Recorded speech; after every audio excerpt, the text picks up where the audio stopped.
Hello everyone, hope you're doing well. Today it is time to have a look at another server update, and the reason is because, well, they implemented the BR changes that we talked about last week. Now, the BR changes themselves, I didn't really have too many issues with them. There's a few vehicles that I feel like were maybe missed out when it came to the BR changes, and I think in this video I'll use it to kind of discuss them and my general ideas around them.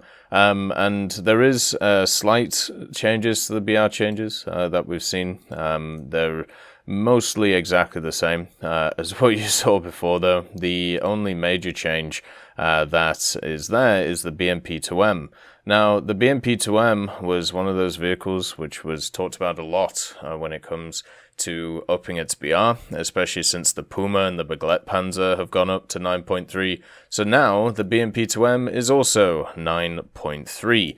The difference, though, is that they've actually given it a new round. They've given it a APDS FS, or an APFSDS basically, and what this is a 30mm round that goes at 1260 meters per second, and it can also pen 102mm, 86mm, 59mm respectively for 0, 30 and 60 at 10 meters. So it's going to be able to chew through pretty much all targets at the side of it. Now at 9.3 the BMP2M will be fine. It has a good lineup around it, the T-72A, the T-64B, and also the Sprut, which a lot of people forget about, which is a very handy machine because it has that 125 with the 7.1 second reload and also the general mobility of it. It's a pretty nice light vehicle. But yeah, so there you go. I don't see the BMP2M as equal to the Puma or the Baglet Panzer for simple reasons. The Baglet Panzer has a very good multi-role ability. Now, this multi-role ability is because of its HEVT and also its stabilizer. Now it's just become an absolute war machine at the battlefield. When it comes to the Puma, it has really good survivability because you can go hull down and you can just not die. And also at the same time, you have extreme mobility with that thing. I was streaming the other day playing the STRF 9040B, and I was showing people on the stream the reason why Germany was dominating at 9.0. It's because of the lineup, which is very, very strong at that BR, and also at the same time, it's because even though I was using the 9040B, I was still getting to positions slower than stuff like Pumas, Baglet Panzers, and Raketens. Well, sorry, not Raketens, Radkampfwagens. So what ended up happening is I would get to places to be able to fight, and there'd already be 2 or 3 Pumas waiting for me. And this meant that if you were unsuspecting or if you weren't paying attention, you would get annihilated.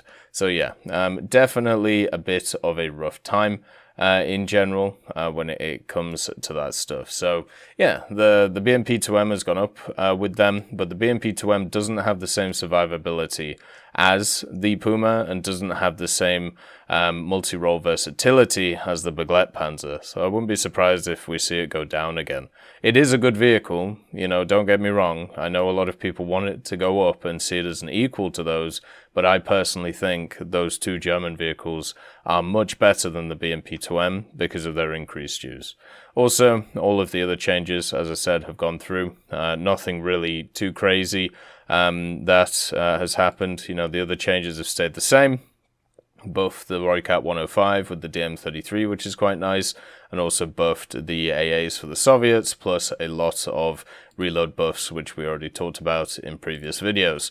Also, they fixed a few bugs when it comes to the preset system for the loadouts, so that was pretty quick. The Su-22UM3K, there was a bug that allowed the use of Fab 500 bombs on the internal wing pylon, so they fixed that. The F-104S ASA, there was also a bug with that, where it was possible to fire the Vulcan gun while using the Aspide A1 missiles, and then the JAB, which this was probably the most broken thing at the time. A bug has been fixed that allowed the use of PL-5B missiles on the internal wing pylons. The armament system of the jet fighter allows the use of up to 4 missiles at a time. So what you could do with the Chinese JAB is you were able to actually run, you were able to run 6 PL-5Bs, and PL-5Bs are some of the strongest missiles in the game. So of course, just for a little bit of time, everybody was using that stuff. Now you can only use 4. It's still very powerful, it's still very good, but it's not as good as it was. You're limited slightly when it comes to it. But yeah, the JAB, it's nice to see that people are enjoying that thing. I'm looking forward to playing it. I do have to grind out the J7E, but I'm sure that'll be quite fun as well, since that has the PL-5Bs as well. We'll see how it goes, as always. So just some recommendations for BR changes personally. Now, understand I'm focusing more on vehicles that are underperforming instead of overperforming. I feel like when vehicles are overperforming, they get fixed a lot easier because a lot of people play it, therefore they have a lot of data, and then it goes up very quickly. Sagittario is one of these examples. Puma is another example of this. Begleitpanzer. But when it comes to stuff which is underperforming, generally what happens is not as many people play it because it's underperforming. So maybe it might go under the radar. So that's why I prefer to have a look at that stuff. The first vehicle is the M41D. This vehicle is it's a Chinese vehicle. It's part of the Taiwan side of the Chinese tech tree, and it is a upgraded M41. Basically what they've done with it is they use the 76mm M32K1. It fires heat and APF SDS, and it also has Gen 2 thermals. Also, what it does is it massively increases its weight and doesn't really increase its engine. So it's super chunky and also doesn't have a stabilizer. So you have a 76mm that fires APF SDS at 8.0, and the APF SDS doesn't do enough damage. I actually, while spading it, I switched between the heat and the APF SDS so many times because I got super sick of it doing no damage. I had the same issue with the Roycat as well. There was a lot of penetrations against stuff like the T55AM, which should go up in BR, by the way, and just doing nothing apart from oranging a driver or oranging a gunner, which is not good enough when it comes to this general vehicle. It is too slow, it is too unstable when it comes to the gun, it is not fun to play, it's just a pain to play in general. So that's why I would put it down in BR, probably to 7.7, and then see how it does, since the Chinese don't really have a lineup at 7.7 to actually run it with. The next vehicle would be the British Centurion, and not the Centurion, sorry, the Chieftain, the Chieftain Mark 10. Now, the Mark 3 and the Mark 5 I have really bad win rates with, but I've also done pretty well in the vehicles. And I think they fit, their BRs completely fine. They just don't fit the meta, and that's not really their fault. The Chieftain Mark 10 does not fit its BR at all. When you compare the Mark 10 to a bunch of other vehicles, what you find is a vehicle which is lacking in many different areas. It has the Shot L23, which is not a bad APF SDS, used to be one of the better ones at 9.0, then stuff like the Leopard 1A5 got added, the L44 also got added, and many others with stuff such as DM33, which is much more powerful than the good old L23 shell. If we have a look at the DM33 of the 1A5, it pens 236 at 60 degrees, which is what matters. And then if we have a look at the Chieftain Mark 10, which is sat at 9.0, exactly the same BR, what you have is a penetration of 192, showing the major difference between the power level of the rounds. The Mark 10 has the standard 120mm reload. It has good gun depression. It's slow as all hell, and its armor doesn't matter because it now goes against a lot of superior rounds. And since 9.7 is a pretty strong BR right now, if you get uptied into that, you might as well just not spawn in. The other thing is this vehicle does not have a lineup. It has the Oliphant Mark II, which is a good vehicle once it's spaded, and once again gets DM63, which actually outpens at 60 degrees the Chieftain Mark 10's gun by 60 millimeters, which is ridiculous. It also, at the same time, has a better reload because it has the 105 8.7 second standard, and also gets thermals and Gen 2 thermals and all of that good stuff. The Chieftain Mark 10 is a relic of the past when it comes to War Thunder. It is at a BR that it shouldn't be at. It should be at 8.7. And I think it would perform a lot better there. It doesn't have access to thermals. It has one of the worst APF SDSs at its BR. It has a longer reload than most vehicles because of the size of its gun. The only thing it has is the laser rangefinder. The armor doesn't work. Its mobility isn't good enough. It should go down in BR. It's as simple as that. The next one is the Shotcal LF. Now, the Shotcal LF is kind of just a personal pick. This vehicle, the Centurions in general are very good vehicles, right? Like, they're stuff which I can have a great time with. The LF itself, I've actually done the best in compared to all of the other Centurions. You know, I'm plus 80 in it. I have a positive win rate, where if I have a look at something like the other shot, I'm once again plus 80, but I've got a negative win rate. The Gimel, I have a plus 60 in it with a negative win rate once again. But the LF, at its BR, if you compare it to the Gimel, which is at 8.3, it is so inferior, it is ridiculous. And since the Magak 6A just got moved down to 7.7, along with the Magak 6, I feel like the LF should get moved down to 7.7, so you can have that 4-tank lineup. If you make it so the LF has to up-tier everything anyway, there's no point in really moving down the Magak 6A. And if you're at 8.7 or 8.3, you're going to be running other vehicles anyway on top of it. The LF gets access to heat, which is, you know, completely fine since they've moved up a lot of the vehicles which have a lot of chemical protection. But if you compare it to the Gimel has access to the M111, it gets the laser rangefinder, it gets smokes, it gets all of these things, where the LF, for some reason, doesn't get smoke grenades. It doesn't get APF SDS, which is fine, and it doesn't get the laser rangefinder. So the massive difference in playstyle between them is insane when you think about it, even though they're supposed to be functionally similar. The other thing about the LF, it doesn't actually get a 50 cal. And the Shot, which is at 7.3, gets a 50 cal. The Gimel also gets a 50 cal. This may not seem like a big thing, but when you're facing a lot of stuff like BMPs, BMDs, and also lighter vehicles, 50 cals can kill them from the side. And the LF doesn't have a 50 cal for some reason. It's kind of like the Mark 1B bet and the Mark 2B. And by the way, the Mark 1B is now gone up to 9.0, by the way, so it's no longer 8.7. Which is a fair thing as well. That thing should have gone up in BR before as well.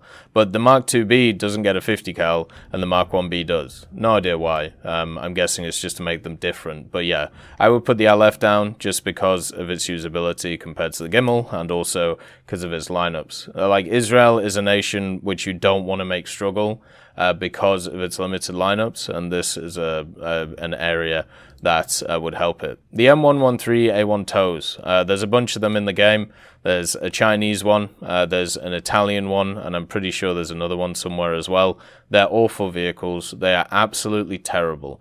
Don't bother playing them. I've spaded the PVR BV551, which is a slightly better version. I've also spaded the M113A1 tow in the Chinese tech tree and the CM25. These things are awful. Basically, they are just worse in every way compared to other tanks that you can play at the same BR. If you give me anything at those BRs, I would take them. I don't know why these things haven't gone down in BR. It makes absolutely no sense to me, because the major issue with these vehicles is if you fire an ATGM, unless you are unspotted and nobody knows where you are, especially the person you're shooting at, then you are fine. But the moment that you fire, there is a sound recognition that you fire, so people look around to see if they can see the ATGM, and then they look in your direction, and before the ATGM has got to them, they just blow you up. Or what they do is they just machine gun you, so your gunner dies, so you can't track the ATGM, which is going in. They don't have scouting, they don't have anything like that. All they have is a pretty good penetration on an ATGM. That's it. Their reload also is worse than the vast majority of tank guns that they face, pretty much all of them actually. So if you miss a shot, you're dead, because they know where you are, and they can artillery strike you and overpressure you. And even if you kill a target, guess what happens? You get killed by a plane who's just spawned in, and all you have is a 50 cal to defend yourself, while they can just kill you with any caliber of gun. The TOWs are some of the worst vehicles in game. I've no idea why they stay at their BRs, and they just don't feel good to play. At least with something like the CM25, you have the TOW 2B idea that you can use. It's still bad, but at least it's slightly better. So yeah, I would move all those down in a heartbeat. And the last one is the Venom. The good old Venom FB4. For some reason, you know, the Sea Venom has moved down. It went to 7.7. Still not very good, but at least it got reduced. The Venom FB4 is sat at 8.7, and the only reason I can think it's still sat there is because people keep dogfighting it for some reason. And with a bunch of vehicles from 9.7 being moved down to 9.3, and a bunch of 9.3s being moved down to 9.0, the Venom is going to have an even harder time existing as a vehicle. The Vampire's gone up in BR, showing that people need to stop dogfighting these things. It's so easy to play around things like Vampires and Venoms. I don't understand why people keep dying to them. Most, if not all, vehicles of these BRs have superior energy states the vast majority of the time compared to these two vehicles. It is not hard to fight them. Come on. Like, just use your brain. Up, down, not too hard, alright? Just make them defensively fly, they'll eventually make a mistake, shoot them with the guns. It's super easy to do, but every time I see a Venom, it either gets clapped, because somebody knows how to fight it, or you have these elongated turn fights where the Venom eventually wins. It's so annoying, but yeah, that thing should go down in BR. It's also does have cast capabilities, but at 8.7 you're not going to be using them compared to other vehicles that you can get in the tech tree, especially the the Scimitar, which has access to the 4 bullpups. So even just to give it a new lease of life in another game mode in the form of ground would be a good idea. Those are just some general thoughts. As always, I hope you have a wonderful day, and I'll see you next time. I'd just like to thank Merciless Reaper, Jerry Provolt, Mega Dino King, Professor X1718, Orange Tail, Sakoshi Tiger, Teddy, John Ryman, Universe, Eugens Terry, Ambrosius McClellan, Daniel Stanton, Martinez, Moxie, B. Young, and Derek R., Barine, Lafouche, and Samuel Slick for supporting the channel.